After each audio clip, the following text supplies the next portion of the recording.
Bienvenidas y bienvenidos al primer episodio de la segunda temporada del podcast ¿Y ahora qué?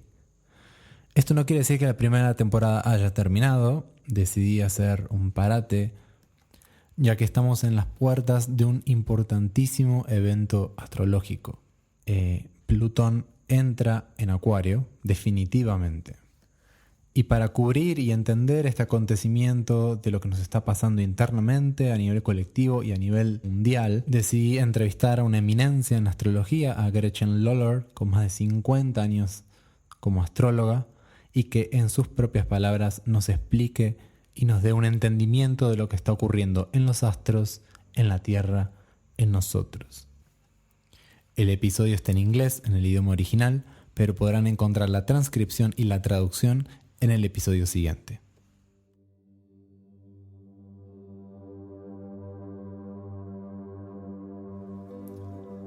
Welcome everyone to the first episode in English. We love to do it in this way because we want to hear the pure voice, the original voice of this marvelous character that I have in front of me. And I'm glad, really am. And I believe this episode is urgent because we are almost in the deadline of Pluto. So the main topic, the main objective of this episode will be talking about Pluto. I am in front of Gretchen Lawlor. Everyone knows her in the town.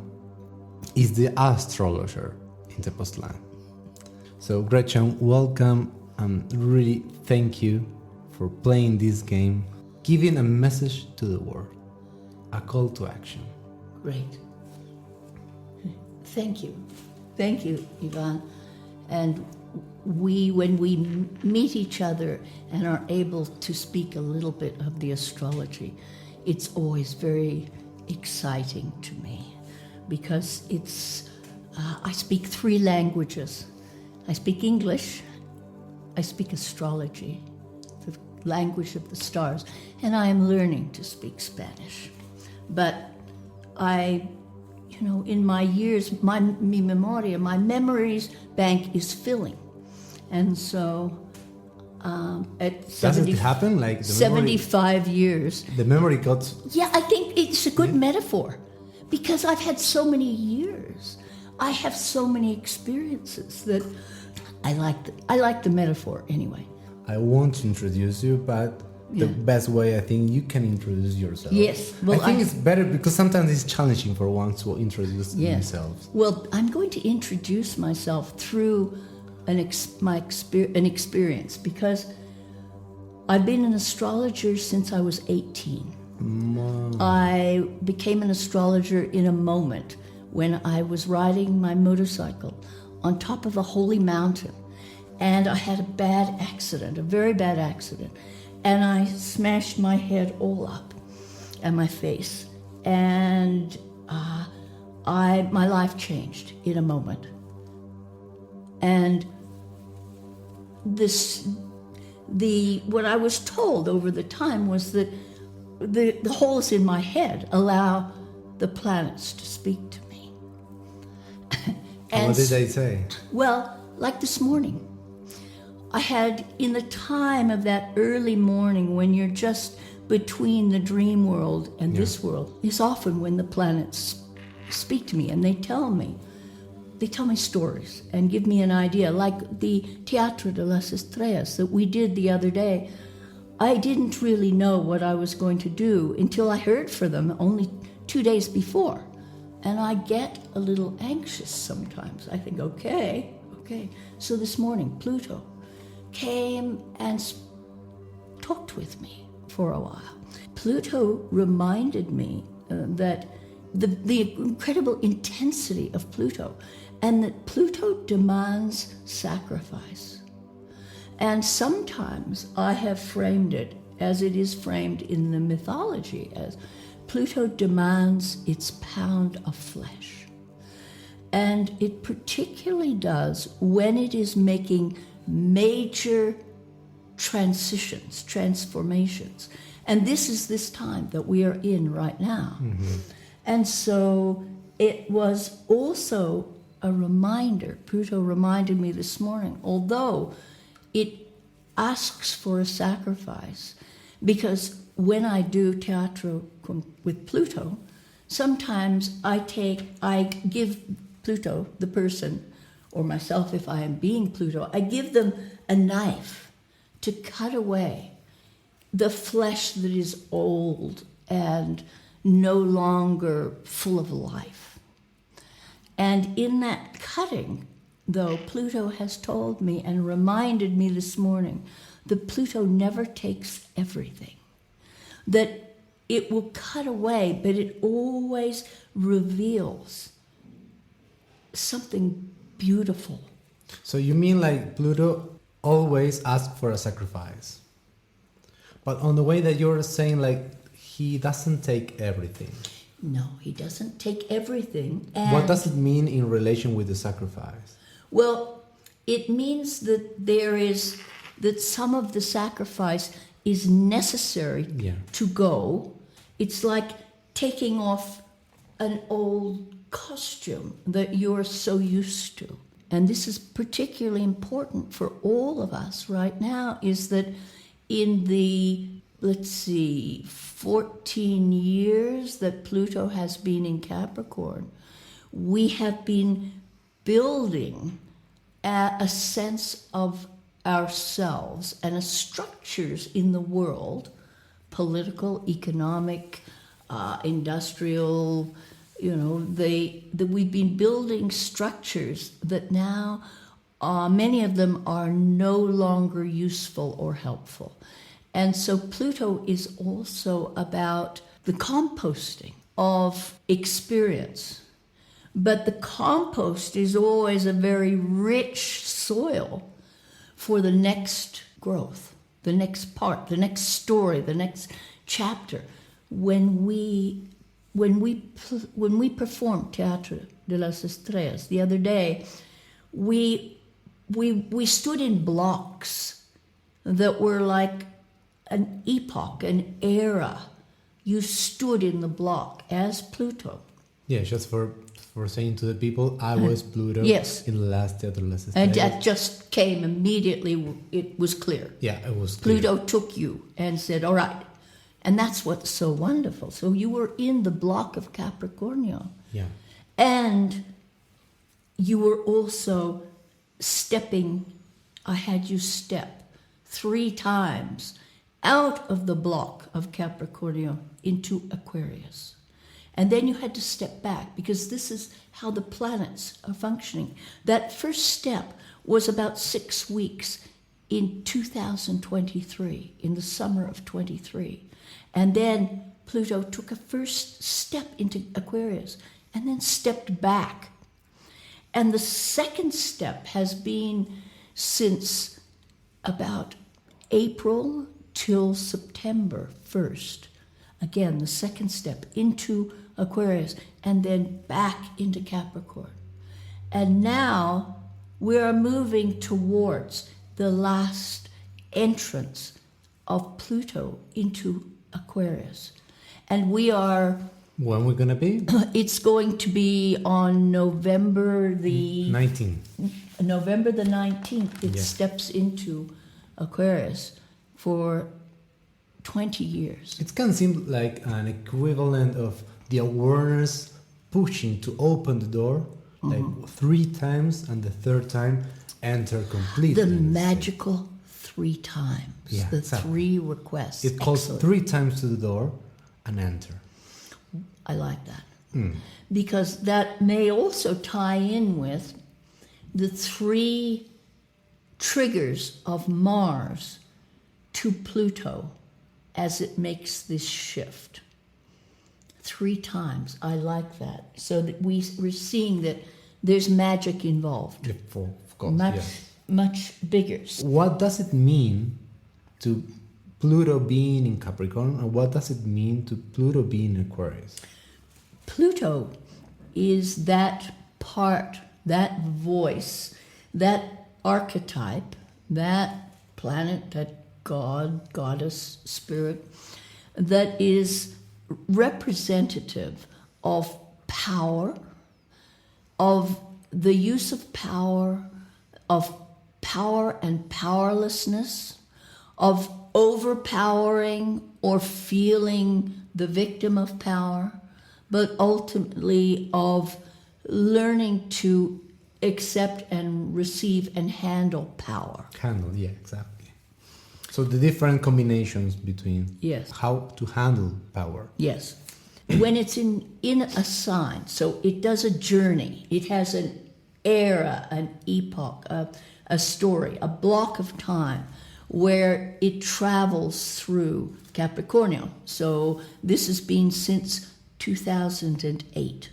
In 2008, it began with the bank crisis, the banking crisis. Exactly. So always when there are changes, there is an earthquake. There is a fracturing, the fault lines shifting deep, deep, deep beneath the earth. When it was in Capricorn, Capricorn is an earth sign. And it has to do with how do we develop the practical, the tangible, our sense of authority. What is the gathered wisdom that we bring into the world and manifest? And Pluto always exposes the deep places where ancient history, sometimes it's something that we can see in our own lives. We say, oh, well, this is, I'm working with how I take on my adulthood from my parents. It can be a past trauma. It can be a past trauma that comes, definitely. Old traumas come up, but a past trauma, and I would suggest that we are all in this experience right now. And so the intensity of the process and the experience is so much that it triggers, like volcanoes. We have Popo that's been blowing right here. Yeah, covered. exactly. We, like 2 days ago, Yes. all the cars and everything Yes. was full of ashes. Yes. Right. So that kind of depth on every level. And so, yes, we can expect.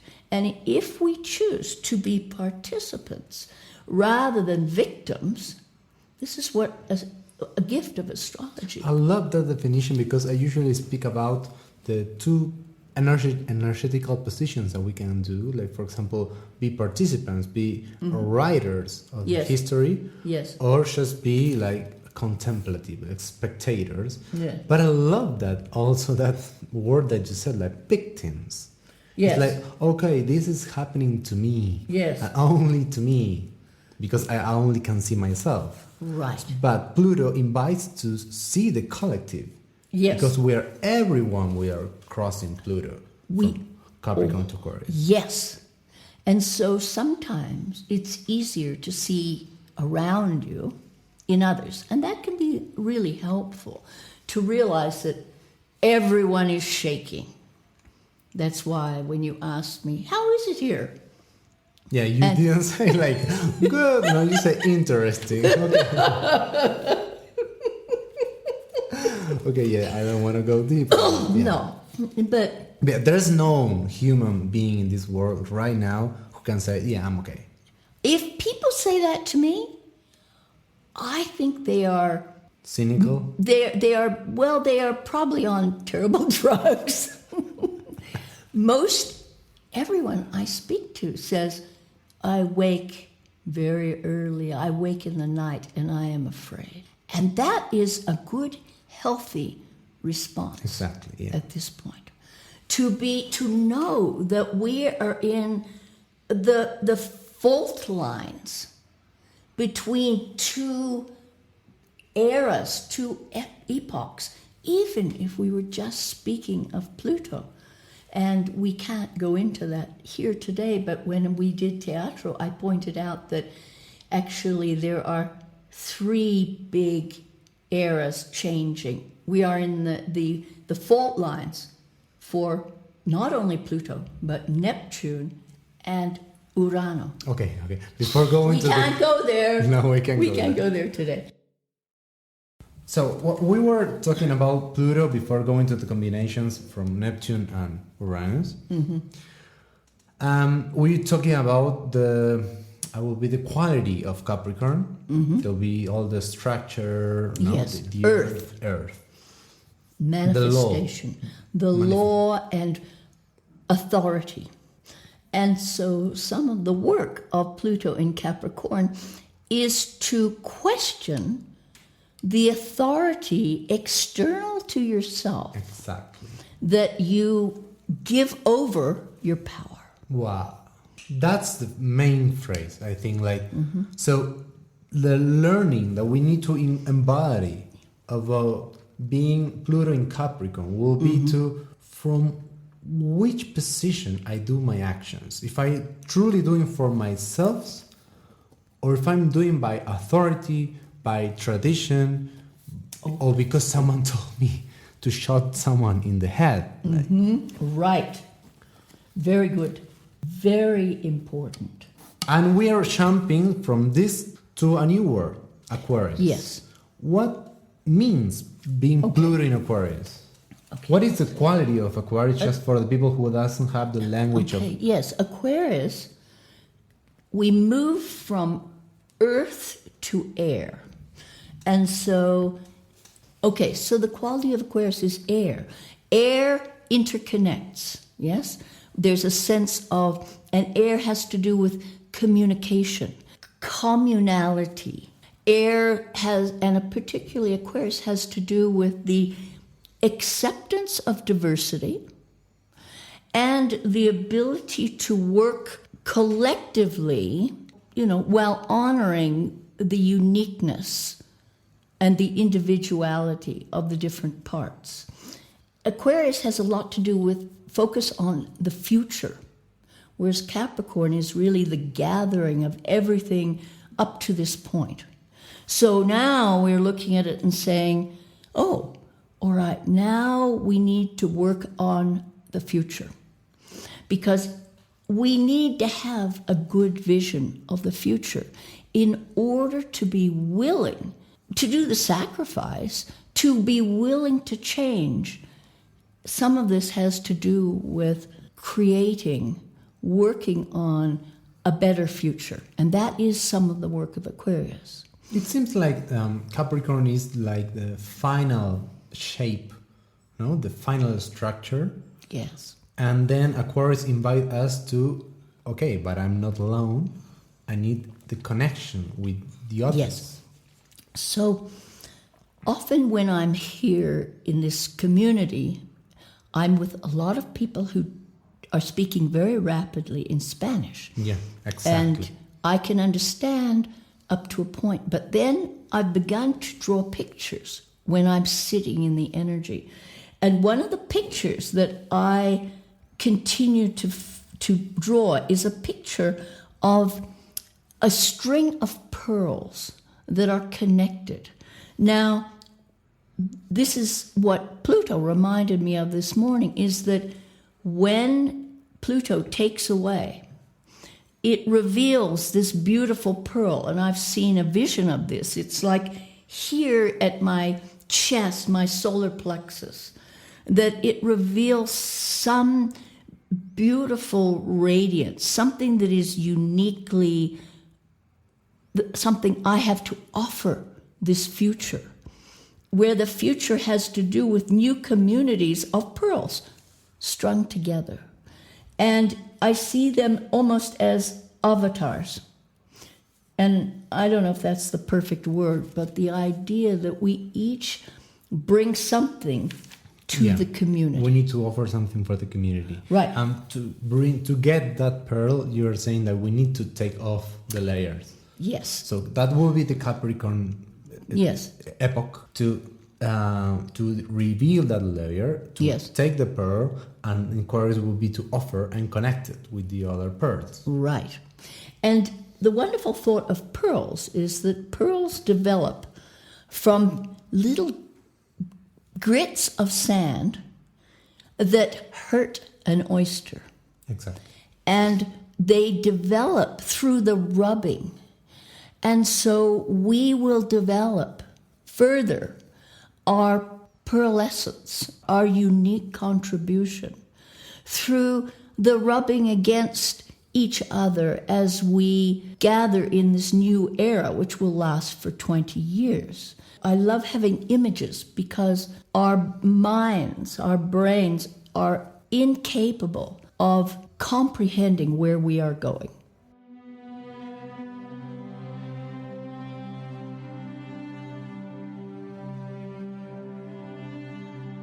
The other day you were saying like there wasn't time in history, at least in astrology, that will be so many events compressed in a short period of time.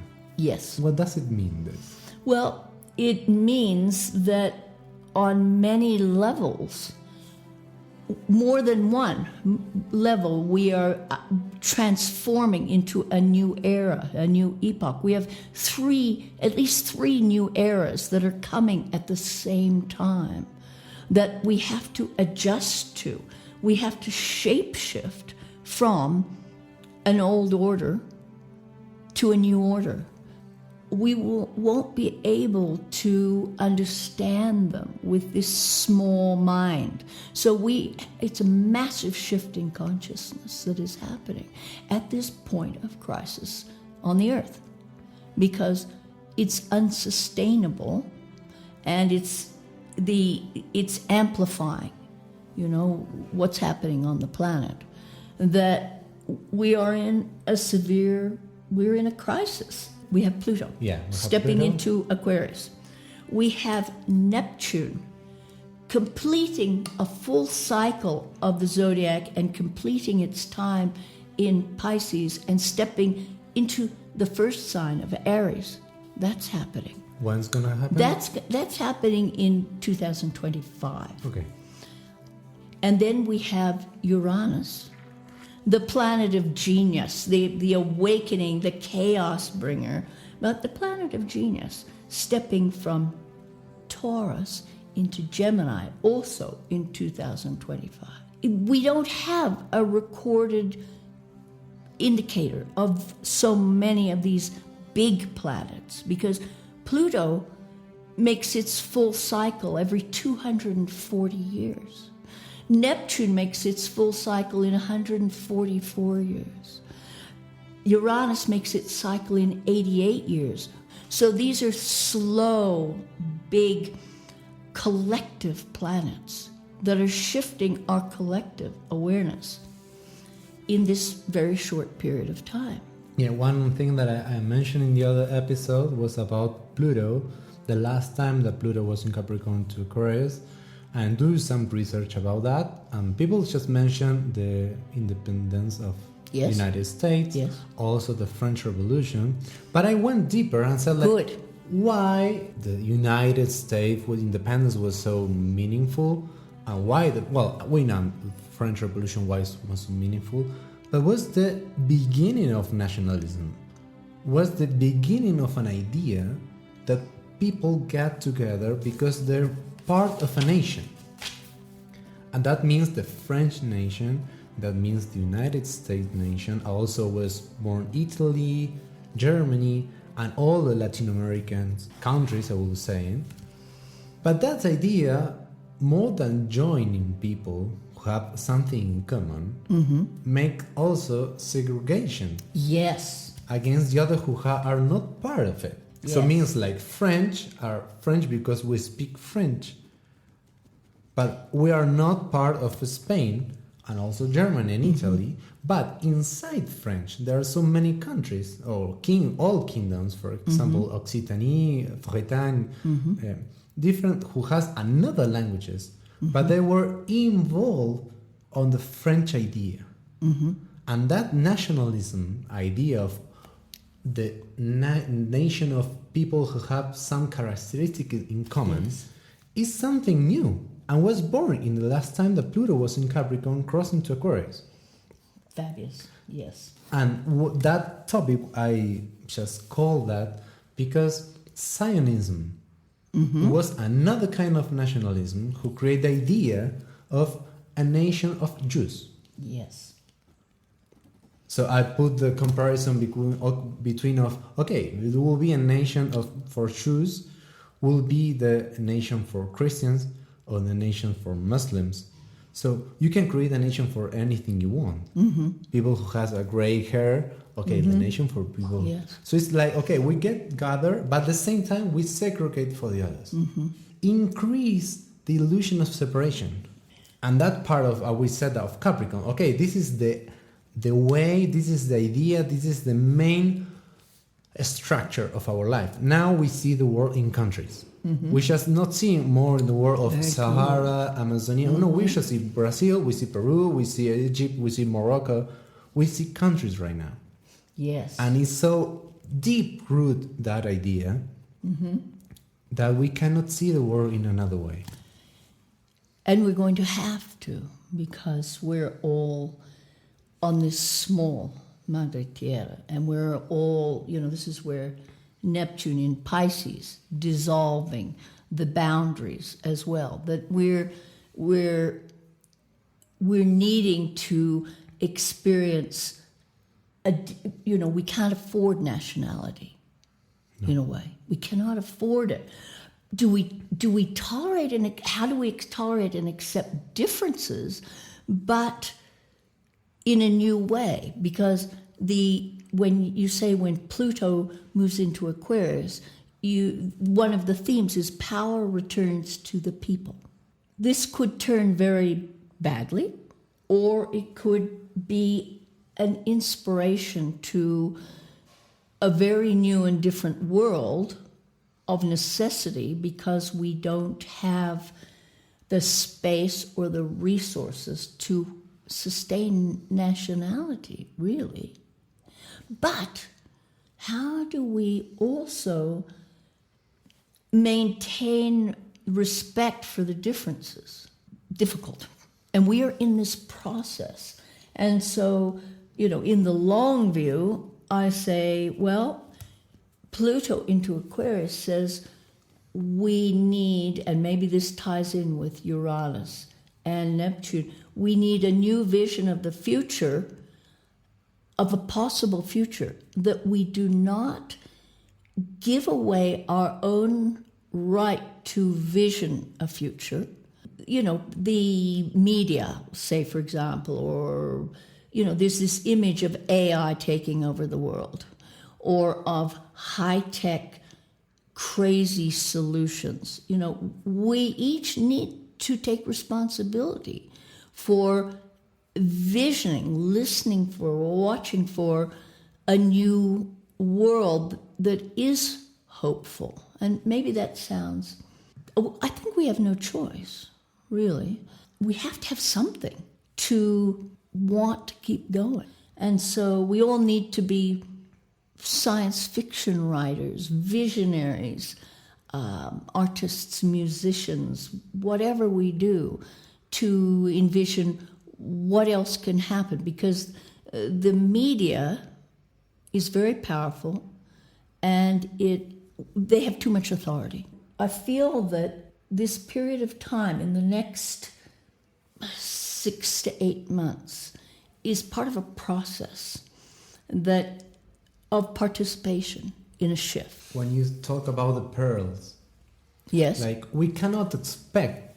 I think one of the message that I'm receiving is we cannot expect a change in the exterior if we are not changing ourselves. It sounds cliche, I know, but Pluto in Capricorn is, we need to take that layer off to get our pearl, an offering to the community. And does it mean I cannot keep my old ideas, even that are good idea for compassionate love? Yes. I need to offer something. I need to take some of my structure out. Yes. To get to have an interconnectedness with the others. And one of the problems that I am seeing is inside the social movements, for example, who are working for freedom, they cannot communicate between themselves because the difference are stronger than similarities. And even though they have the same objective, they cannot work together because they're still holding a structure, they're still holding beliefs that cannot allow them to communicate with someone who speaks differently. And I always remember one phrase of Paulo Freire, was a Brazilian pedagogic teacher, who said like, tolerance is the ability to talk and work with the people who think different, to work with them against the antagonism. So he talks about, okay, we live in a duality, but we cannot fight with the people who think different because we're gonna lose all the time. We are not capable to communicate. We are not capable to recognize, to open the world. Okay, there's a genocide happening right now, in this moment that we're recording, because we still don't have the tools to communicate, or maybe because we have the fear to open ourselves, to touch the vulnerability, to open the layers, to get the pearl, get off all the walls on the way of communicate with others. Yes. I felt that I also wished that we could mourn and grieve, that we could, I feel, just even as I say that, I feel very deep emotion. How could we not, for thousands of people, women and children, dying all over the world? We need to grieve together as well, I think. I would love to do more of that because I think we are grieving more alone, perhaps. You know, that's one part, is grieving the loss of so much. We could speak in the big collective. We could say we're losing millions of species of animals. We're losing trees. We're so much grieving, so much loss, and that we're numb to it. And sometimes I think, how bad does it need to get before we are really each willing to take off that layer and remove a lot of what has made us comfortable? And recognize myself like I'm dying too. I will die. And when I add the word soon, it makes an urge of waking up, to call to action. Yes. So what kind of call to action has astrology in this point? Because as we speak before recording, yes, people seems like astrology like some of destiny, something that is unchangeable, but it's the opposite. It's another language to understand. Yes. It's an active language, something that is changing all the time, but we need to be part of it. Yes. And we can, like you did, you went and researched another cycle. The last time Pluto entered Aquarius, and we had the American Revolution, we had the French Revolution, we had so many revolutions, and as you beautifully phrased, the beginning of nationalism. And here we are again, and there's another invitation. I'm comforted by the thought that there are cycles. It's like the sun on your birthday. You get another chance. And maybe we're being given another chance. And so we may not be able to control, but we can participate, is what we were speaking of. And so one thing that's very specific to come through this is these 3 triggers of Mars. The Mars is considered the trigger in astrology. It is the planet of assertion, of war, of taking action. And there are 3 times that Mars will actually connect with Pluto. And in astrological symbolism, that is considered aggravation, intensification of Pluto beyond where we already are. It's like the fault lines underneath the ground, the shifts that cause earthquakes and volcanoes. The old world and old consciousness and new consciousness rubbing up against each other. And we get people, this energy that I say these 3 times that Mars will trigger Pluto. The 3rd of November, the 3rd of January, and the 27th of April 2025. There's these 3 triggering moments. Now, on one level, that could say, it's possible that there will be like 3 steps or 3 phases so that it doesn't all have to happen all at once. That's a possibility. I think that's probably one of the best invitations to participate. Again, 3 knocks on the door. Yes, it's again 3 knocks on the door. Mars hits Pluto the first time. And then on the 3rd of November, in an opposition. On 3rd November, opposition between Mars and Pluto. Yes. And then on the 3rd of January, another opposition of Mars to Pluto. And then on the 27th of April, another. Because Mars is going into a long retrograde. Retrograde is when the planet appears to look as though it is going backwards. It's an illusion, but because we're here on this planet Earth and this is our vision, it's very relevant and powerful. These fault lines are moving out of necessity. There's no blame in it. What does it mean that Mars and Pluto will be in opposition? That the trigger activates the process of Pluto, of death and rebirth, crisis and metamorphosis, transformation. It accentuates, it accelerates the process. It is often considered to be a signature of, volcanoes, hurricanes, That's why I felt so called to talk with you, because we're in such a volatile period. And in an opposition, it can look like you versus somebody else. Mars is in Cancer, and Mars in Cancer defends its boundaries and its sense of its own safety to an extreme level when it connects with Pluto. Pluto wants to change. And Mars is saying, no, I don't want to. I want to defend my territory. And so thinking about it, I think, all right, well, here's these 3 knocks on the door. And for some people, depending on your own unique astrology, it will be one time and a massive shift. For some people, you won't see it in yourself necessarily, but you'll see it all around you. And you'll see, other people are making great changes. For some people, because of the tightness of its connection, it's life-changing, completely end and beginning. And because Pluto is so deep, we cannot expect to come out of this the same as we were.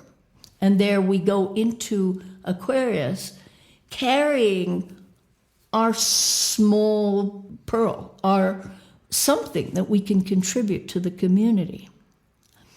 So I've lived in a community that I was one of the founders on the island in the far north for 35 years. But I left for 12 years to come here. And I come and I go. And now, I've learned so much about community, how we don't all stand up with our pearls at once. That there may be one person who needs to speak up. What is just, the volcanic force that is coming up, the deep, dark truth. Or it could be, needs to stand up and say, I am changing, and I don't even know why. we may know why we need this deep transformation or not. Because if we think of the collective, this history that we're seeing of Israel and Palestine, for example. Yeah, one of the stories that you were saying about Mars and Pluto was Mars was the warrior who was protecting himself. Yes. No? And on the other hand, the position is the Pluto who come with the change. And I see many pictures this week about, for example, people who just interrupt like a congress, or people interrupt a graduation in Oxford. Yes. Symbolic, that picture of someone who's shouting of complicity of genocide, and everyone around is in silence. Someone laughs because they're nervous, or someone reacts like asking for leaving the place. So in that way, I think clearly, like, this is the energy of the change.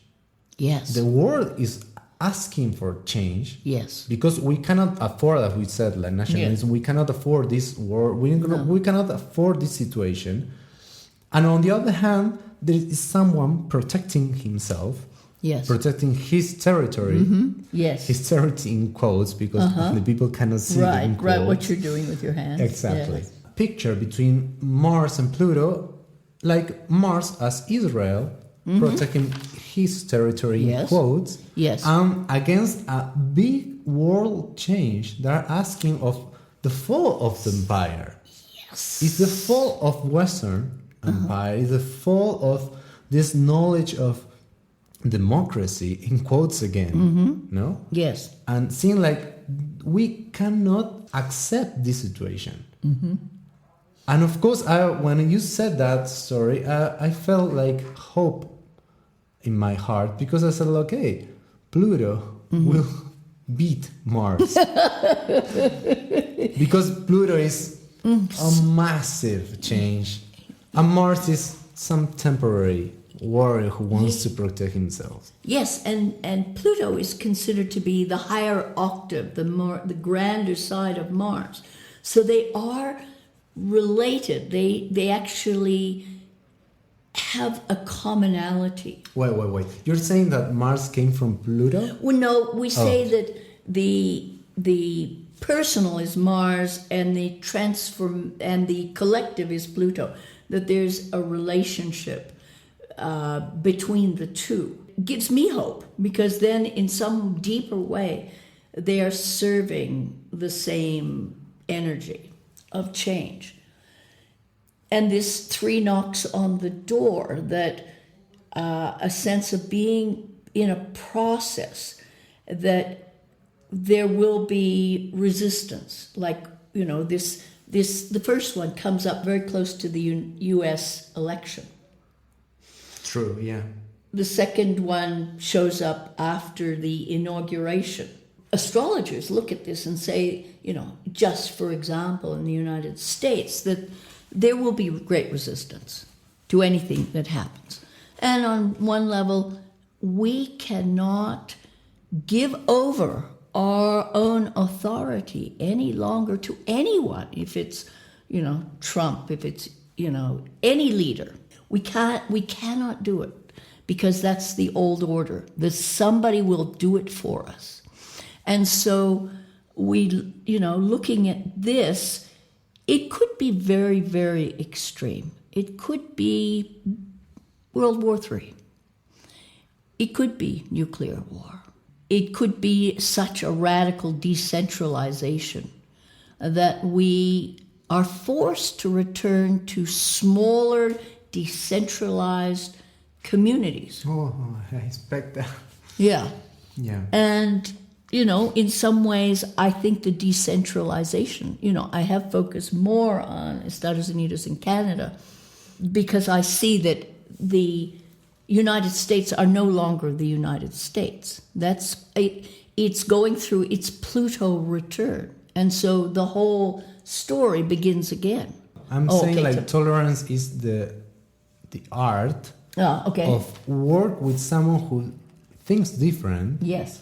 To face against the antagonism. So Yes. it recognizes that there's someone who Yes. is an enemy, in quotes. Okay. For example, some people said like this situation start on October 7th. A lot of people said like now there's 80, more like 80, 100 years of injustice. Yes. And I said, we can go deeper on that. Like there's a learning of this situation that we need to embody as human Yes. being. Like we cannot say like, okay, I'm pro-Palestine, I'm pro-Lebanese because I want to get out the apartheid system. That's okay. But it's something that Israel, for example, is teaching to us. How is the world liberty, the world democracy, the world security, the world defense, so many words that we cannot use it anymore. For example, freedom. Freedom is a word that we lost in all over the world. We need to reinvent ourselves. We need to be creative on the way that we speak right now. Even though I think in 20 years we cannot use the word love, perhaps. And maybe we need to start to speak between ourselves without words. And that means for me to take off the layers and show the pearl. The pearl is not with words. It's about vulnerability. It's about authenticity. It's about to be honest with our shadows. Being honest with our shadows. All of this. Excellent. Excellent. Excellent. Yeah. And so here we are in this process. You know, and as you say, the 3 knocks. I like that. We're in a process. It's not decided where we're going or what's going to happen. But it depends on us. But it does. And so how we look right around us at, for example, when you see an opposition, you often see somebody outside of yourself who is threatening to you.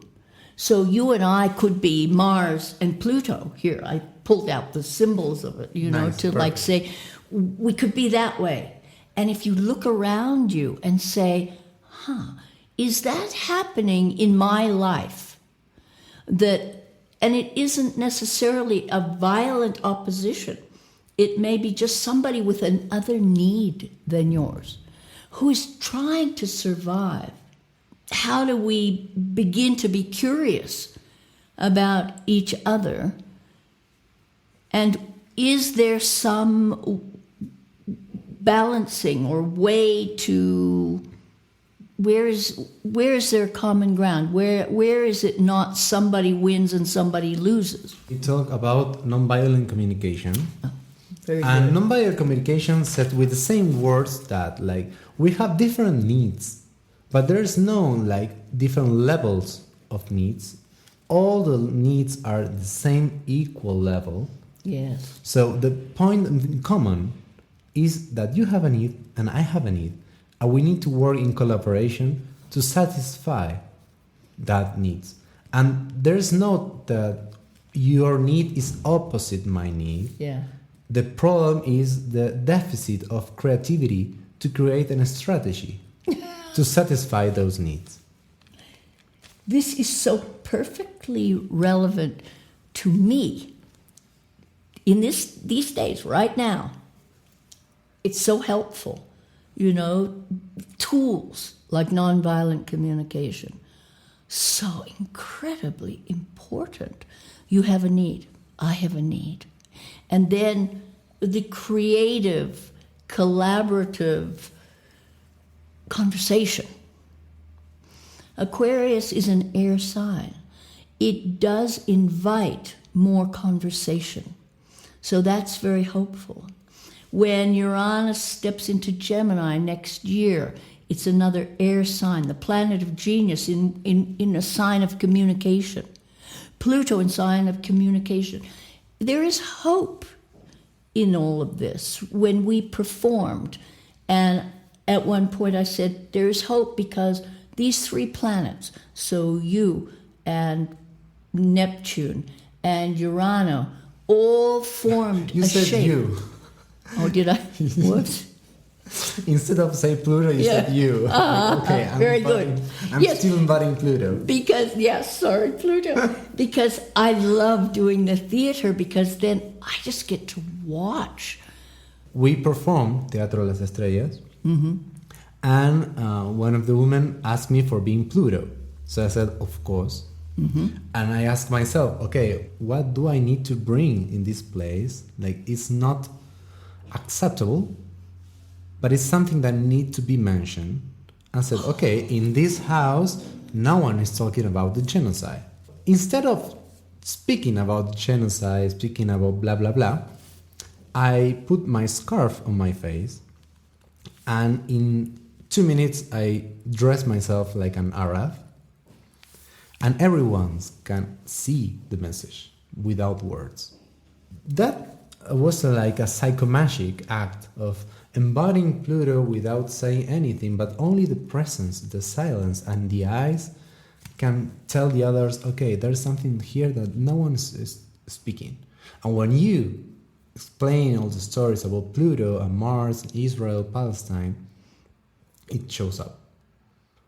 And everyone said like, okay, yeah, there is something that we are not speaking right now.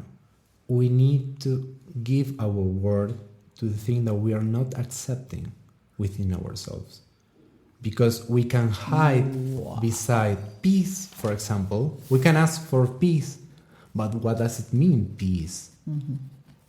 We can ask about love, but we are not spreading our love without boundaries. We just put our loves in the people who we know, or we have a common relative. For example, like my nation, my country, my people, my family.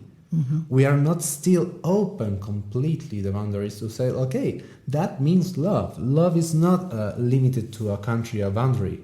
It's about what are the things that we are not speaking about and why. Yeah. Because maybe I want to still hold image for myself. And coming back to the picture of the women shouting in the Oxford graduation on the Democrat Congress, the people laugh or shout or deny. They don't want to compromise the social image. They don't want to compromise their business. Yes. They don't want to lose anything. They want to still be in the same position. Right. And okay, it's just the world can change, but I can still with the same structure and survive. And that is not possible. It is not possible. Excellent. I'm not an astrologer. This is why I wanted the conversation, because here we are, maybe we're feeling the change. We're to invite participation in, we are part of something so much bigger. We are the cosmos. We are part of the cosmos. We're not responsible for all of it, but we need to learn to vibrate and to change. So, in the time of Scorpio is an invitation to go deep. We collectively are all going to be more willing or more called to what needs to go. More willing to be intense, to have our X-ray eyes going deeply into what don't I need anymore? Or what do I feel like I need so badly that it is becoming a big problem? I just said to say that, like the opposite. Like, yes, right. What really is attached with me that I need to take it off, to walk lightly. Yeah. For closing, the idea of what do you think will be the message? Because people still cannot combine different languages. For example, when I talked about politics, they said like, no, please don't mix with astrology because people can react. And I said, it's true. People can react. But in my body, it's the same. It's just, I can speak Spanish as I can speak in astrology way, and I can speak in different languages. It's explained the same situation, but with different words, with different concepts. And sometimes the astrology gives us a perspective that is unpersonal, because it seems like a planets, and it's not about Palestine, it's not about Israel, it's not about all the content that is completely polarized right now. We can use the astrology to see the what is going on in a unpersonal, but I'm saying impersonal in quotes, because the problem is that people feel that astrology is impersonal, but it's not. What do you recommend to the people who are listening this podcast, this episode, to embody, to challenge this? Yes. Well, I think to be very curious and observant now, around these 3 dates, to not try to blame outside of yourself, but to appreciate that really, in a way, the planets and the cosmos are with us, wanting to help us make this process. And so you and I, like Pluto and Mars, sitting here and finding common ground. I wish I could make it much more simple, but I think embodying helps. So that's why I do teatro, because I can't tell you everything that the planets are talking about. But if we act it out, you can see it with your own eyes. So I would say, go give something away. Go clean out a cupboard or a shelf of your library. Just start there. Find some small action in your body that is not too big to step, and know that there will be a change. Sacrifice something.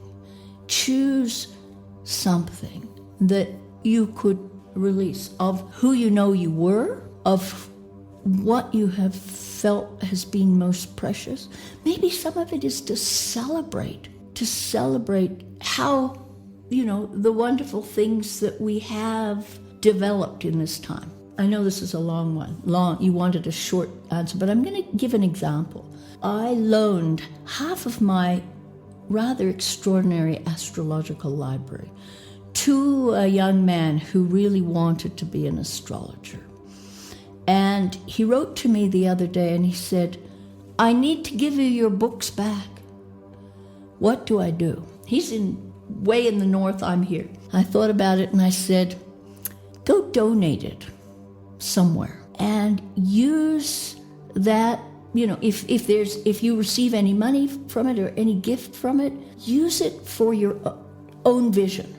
And that was half of my library that I love so much. But it felt really good. Less stuff, to live more simply, like so many people are having to live, where they're just carrying a bag with what they own, to just live a little more simply. 3 knocks on the door. It's not all going to happen at once.